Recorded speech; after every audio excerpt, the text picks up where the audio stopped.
22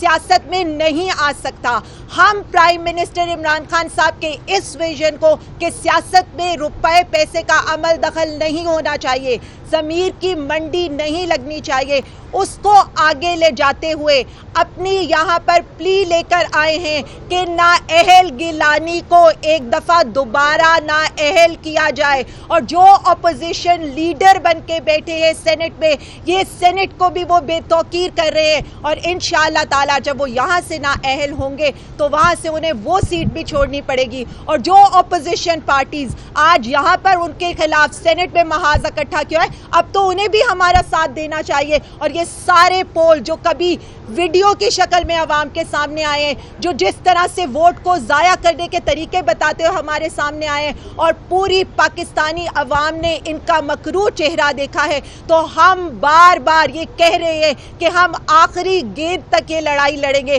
اور جب تک نااہل گیلانی ایک دفعہ دوبارہ نااہل نہیں ہوگا, ہم ان کے خلاف لڑتے رہیں گے. اور یہ فتح ہوگی انشاءاللہ تعالی پاکستانی عوام کی, یہ فتح ہوگی پرائم منسٹر عمران خان صاحب کے اس نظریے کی کہ ہمیں شفافیت چاہیے اس سارے مافیا کے اگینسٹ. اور لائر صاحب بھی آپ کو اس پر بریف کریں گے.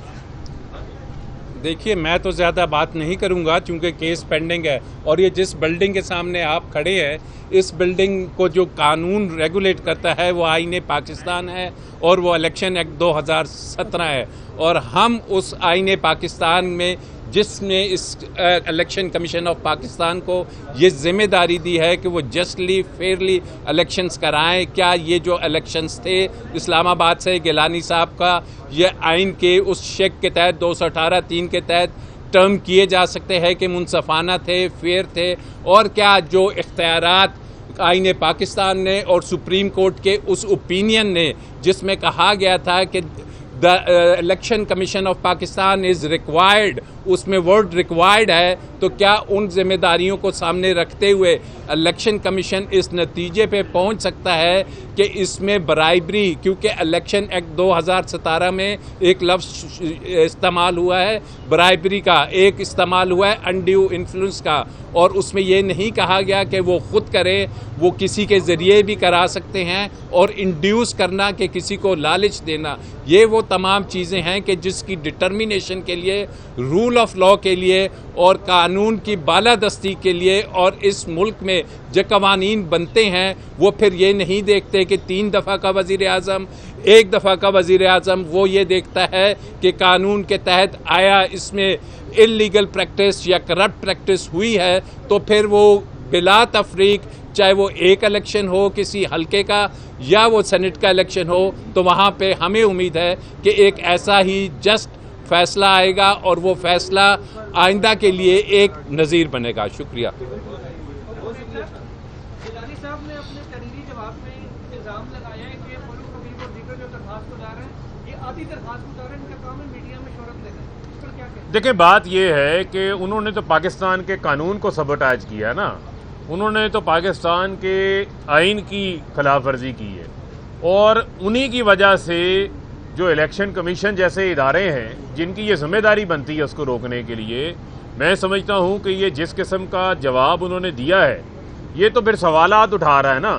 کہ قانون کی حاکمیت کس نے قائم کرنی ہے, 218(3) کس نے میک شور کرنا ہے, وہ انہوں نے کرنا ہے. اور بات یہ ہے کہ گیلانی صاحب, آپ کے لیے عرض یہ ہے کہ آپ جتنا مرضی شور مچاتے رہیں, آپ بھی کوئی قطری خط لے آئیں اپنے لیے, آپ بھی کوئی لے لیں کوئی ایسی چیز, آپ کو کوئی امیونٹی حاصل تو نہیں ہے. لہذا جو آپ نے سسٹم کو, نظام کو داغدار کیا ہے,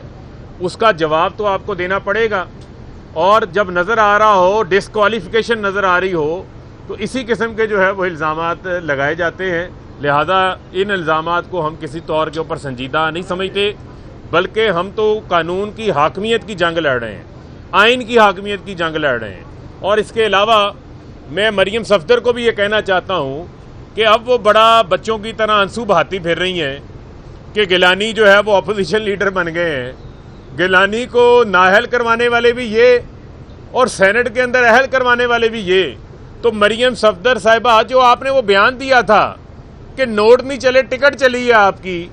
تو اب ذرا سامنے آ جائیں نا وہ کہاں کہاں ٹکٹ چلی, اس ٹکٹ کا تو جواب دے دینا اگر آپ اتنی سنجیدہ ہیں. گیلانی کے اپوزیشن لیڈر بننے کے اوپر اتنا ہی آپ کو دکھ ہے, اتنا ہی آپ کو درد ہے, تو وہ ٹکٹوں کا نام بھی بتائیں نا, آپ نے کس کس کے ساتھ کمٹمنٹ کی تھی, کس کے کہنے کے اوپر کی تھی, وہ بھی نام سامنے لے آئیں. یہ سوال میں میڈیا کے سامنے چھوڑے جا رہا ہوں. آپ کو جب وہ گمشدہ خاموش مریم صفدر کہیں نظر آئے تو ان سے یہ سوال آپ ضرور پوچھیے گا.